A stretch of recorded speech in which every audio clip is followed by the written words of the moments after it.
Desde Movimiento Nacional Todos por la Educación, la Corporación Región, la Alianza Colombiana, la Coalición Colombiana por el Derecho a la Educación y Logos, queremos plantear hoy algunos retos en temas de equidad y jornada única en el marco del Plan de Desarrollo de Medellín. Primero, espera, intento cómo se pasa esto. De este, listo. 2013, Premio Medellín, la más innovadora. 2014, entramos como una de las 50 zonas metropolitanas con mayor crecimiento económico en el mundo. 2015, Premios de Movilidad. 2016, Premio de Urbanismo Sostenible, considerado el Nobel de las Ciudades. Eso nos enorgullece bastante, tener todos estos premios, decir que estamos siendo los más e innovando en todo esto. Pero ¿qué les parece esta? Medellín, somos la ciudad más inequitativa del país. Tenemos el primer vergonzoso lugar en indicador Gini, que es 0,526, y eso está por encima de todas las ciudades en el país. Pero por otro lado, tenemos un sistema educativo y una educación que no aporta significativamente a reducir esa brecha de inequidad. Pongamos un ejemplo, el tema de deserción, que ahorita el secretario de Educación hablaba justamente. Se calcula que en Medellín cada año desertan alrededor de 10.000 jóvenes. Y si bien hemos avanzado en temas de deserción educativa, ahorita el secretario lo señalaba, desde el 2004 de 4.1% a 3,34% en 2014, hoy tenemos que preguntarnos cuáles son las causas de deserción. Escandalícese por esta cifra que el secretario hacía alusión de manera fuerte. El 30,57% es la causa de deserción más importante hoy en Medellín, y son los estudiantes que salen del sistema educativo, niños entre 5 y 16 años, porque no se sienten motivados a ser parte del sistema educativo. Si bien en años anteriores la causa de deserción, la principal causa de deserción podía ser temas de seguridad, familiares o de otro carácter, hoy es que los jóvenes no están encontrando en el sistema educativo la forma de hacer que sus vidas realmente valgan la pena. La pregunta es entonces también, por ejemplo, ¿por qué no hemos logrado incrementar de manera significativa la cobertura en educación media? Este plan de desarrollo está planteando la meta del 60% del incremento de la cobertura neta en educación media. La pregunta es ¿por qué no hemos logrado? Pues ante la cifra anterior hay que hacernos una pregunta: ¿qué pasa con un estudiante que termina grado 9º y va a pasar a grado 10º u 11? Pues definitivamente ese estudiante está viendo que la educación no le está aportando significativamente a su vida. El sistema educativo y la escuela tradicional que hoy tenemos ha fracasado. Y esta escuela tradicional lo que termina haciendo es seguir reproduciendo la inequidad porque expulsa cada vez más estudiantes.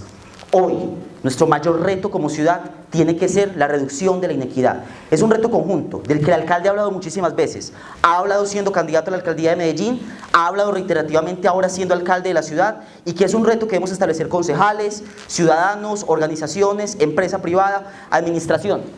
Y ante esa pregunta, por ejemplo, el plan de desarrollo plantea la educación para la competitividad y para el crecimiento económico.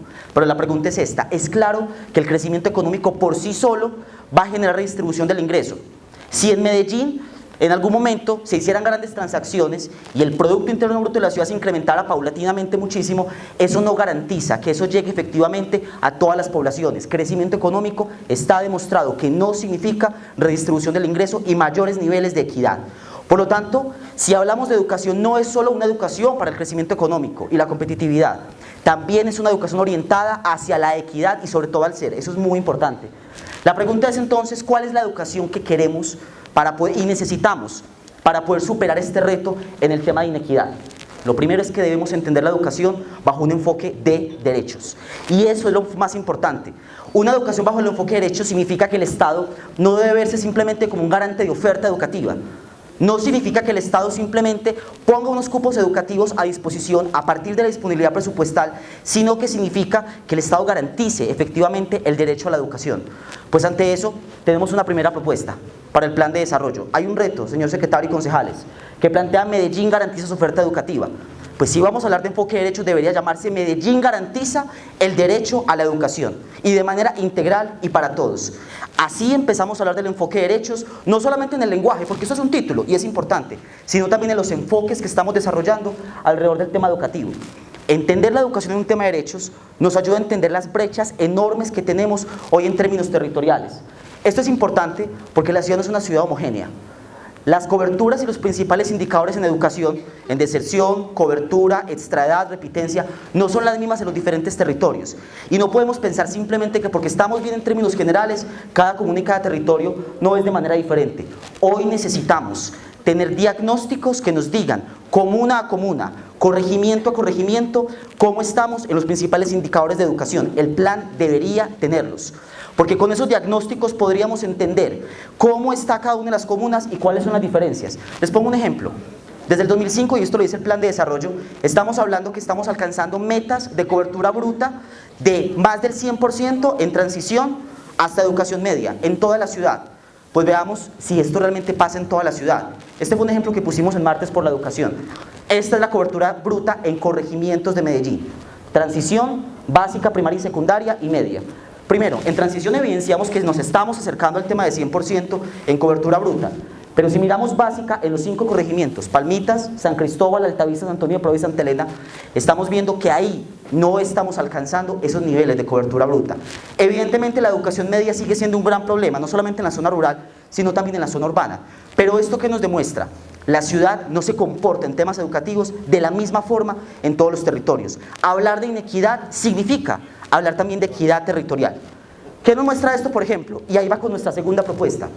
Necesitamos un programa de educación rural que no está hoy pensado en el plan de desarrollo. Hay que pensarlo de manera específica porque cuando vemos estas cifras nos encontramos con que los niños y jóvenes de los corregimientos no están accediendo efectivamente al derecho a la educación. Entonces tenemos que pensar políticas específicas para que eso pase y como nos lo está mostrando, hoy no está pasando. ¿Cómo podemos medir entonces ese asunto del derecho a la educación? Hay una propuesta que tenemos y es, revisemos un índice que se llama el Índice del Derecho a la Educación. Fue un índice construido por la Alianza de Educación Compromiso de Todos, de la cual hacen parte Empresarios por la Educación, Fundación Corona, Fundación Terpel, Dividiendo por Colombia, CINDE, Fundación Compartir, UNICEF y la Corporación Región. Este es un índice que fue básicamente creado con la intención de medir y estar evaluando cómo se garantiza efectivamente el derecho a la educación. Tiene 4 variables: disponibilidad, y es que tengamos oferta y programas dispuestos para que se preste el servicio educativo, para que accedamos al derecho. Accesibilidad, y es que no existan barreras para poder acceder a eso, ningún tipo de discriminación. Adaptabilidad, que el sistema tenga la capacidad de asumir los problemas que le va planteando, extraedad, repitencia, etc. Y aceptabilidad, y es que tenga criterios de calidad, que sea un sistema que además esté contextualizado a las dinámicas territoriales. Este índice hay que tenerlo en cuenta. Estos 4 componentes fueron construidos por los comités de trabajo del Pacto Internacional por los Derechos Sociales, Económicos y Culturales, pacto que las Naciones Unidas creó en el año 1986 y que Colombia radicó en 1988.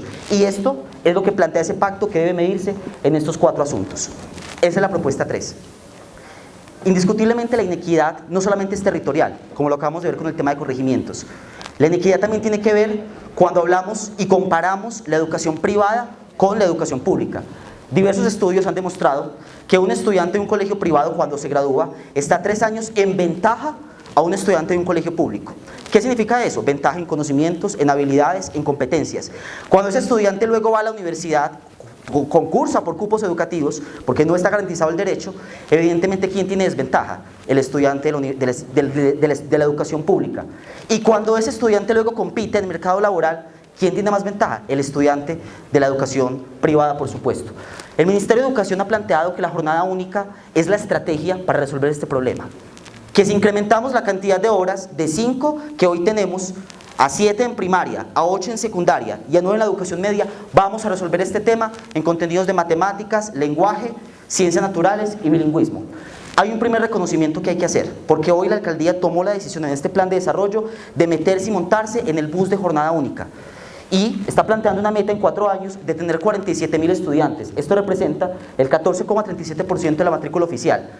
Hay un asunto que hay que reconocer que está planteado, secretario, en el plan de desarrollo, y es que hoy se está pensando jornada única con metodologías alternativas y diferentes, metodologías creativas, el modelo STEAM, uso del método científico, semilleros de investigación, y eso es muy importante, porque existía un gran temor por parte de muchos actores educativos, docentes, padres y estudiantes, que ustedes concejales escucharon el martes por la educación cuando hablaron de eso. El gran temor es que jornada única fuera más de lo mismo. con los mismos métodos aburridos que nos están demostrando que no está funcionando. Y eso es un reconocimiento que hay que hacer en este plan de desarrollo, porque cambió el anteproyecto al proyecto de acuerdo. Nuestro reto entonces, en jornada única, y eso es claro para todos, es un tema de infraestructura y el tema de alimentación escolar. En infraestructura la meta que se ha planteado es la construcción de 6 plantas físicas nuevas y la reposición o ampliación de 30 más. Es una meta loable, es una meta interesante, pero lo que necesita la ciudad realmente es un plan de largo plazo. Aquí lo que necesitamos es tener diagnósticos claros, que deberían estar en el plan de desarrollo además, que nos diga, por ejemplo, en cuántos años vamos como ciudad a ser capaces de salir del retraso que tenemos en infraestructura educativa. Yo estoy seguro que todos los que estamos aquí conocemos por lo menos un colegio o varios de la ciudad que tienen problemas enormes en infraestructura educativa, y que la respuesta siempre de las secretarías de educación pasadas, no solamente esta, es: faltan recursos, no hay recursos, hay que planificar. Y necesitamos un plan que nos diga claramente en cuánto tiempo Medellín va a poder superar ese rezago en infraestructura educativa, cuánto nos va a costar superar ese rezago. ¿Por qué? Porque necesitamos que en unos años el 100% de los estudiantes y colegios estén en jornada única. Si no logramos que en unos años eso pase, pues vamos a tener colegios muy buenos en jornada única, con muy buenas infraestructuras, y otros que no. Y eso termina profundizando aún más esas brechas de inequidad en la educación. Pues entonces la propuesta 4 es esa: construyamos un plan maestro de infraestructura educativa y que eso quede en el plan de desarrollo, que se plantee en el plan de desarrollo como una de las metas. Construir ese plan maestro, construir ese diagnóstico que nos diga cómo lo vamos a superar. Hoy Federico Gutiérrez está planteando avanzar en esta meta, pero el próximo alcalde ¿cuánto va a avanzar? Y el siguiente ¿cuánto va a avanzar? Y tenemos que establecer en el tiempo esa línea, en saber cómo cada alcalde va aportando al cumplimiento de esa meta como ciudad. Para terminar, aquí están las 4 propuestas. Hay que entender que indiscutiblemente hoy el mayor orgullo que deberíamos tener como ciudad no debería ser ganarnos más premios, no debería ser simplemente que nos digamos la más innovadora o la más en muchos sentidos. Hoy y en los próximos años el gran reto que deberíamos tener como ciudad, el gran orgullo como ciudad, es haber superado de manera definitiva o de manera muy importante las brechas de inequidad tan grandes que tiene esta ciudad. Ese debería ser el mayor orgullo en los próximos años, pero la educación por sí sola no lo va a lograr. Esto requiere estar acompañado de diferentes tipos de políticas: políticas de redistribución del ingreso, políticas de inserción laboral a la población vulnerable, y ahí la educación indiscutiblemente juega un papel fundamental. Pero no una educación solamente, insistimos, para el tema de competitividad o el tema de crecimiento económico, una educación pensada para el tema de equidad, una educación que plantee claramente que uno de los fines de la ciudad tiene que ser reducir esa inequidad. En el pasado hemos logrado resolver muchos problemas más. Logramos resolver la violencia y el narcotráfico en los 90, que pensamos como ciudad que no seríamos capaces de resolver. Hemos resuelto problemas en temas de movilidad muy importantes. Recientemente resolvimos una contingencia ambiental que nos puso a pensar la forma como nos comportamos y nos movemos en la ciudad. Hoy también somos capaces en el futuro de poder reducir esa brecha de inequidad, pero hay que tomar la decisión política para que eso ocurra, y esta es la oportunidad que tenemos para que eso pase. Ahí la educación juega un papel fundamental, la educación para la equidad y a la educación con un enfoque de derechos humanos. Muchas gracias.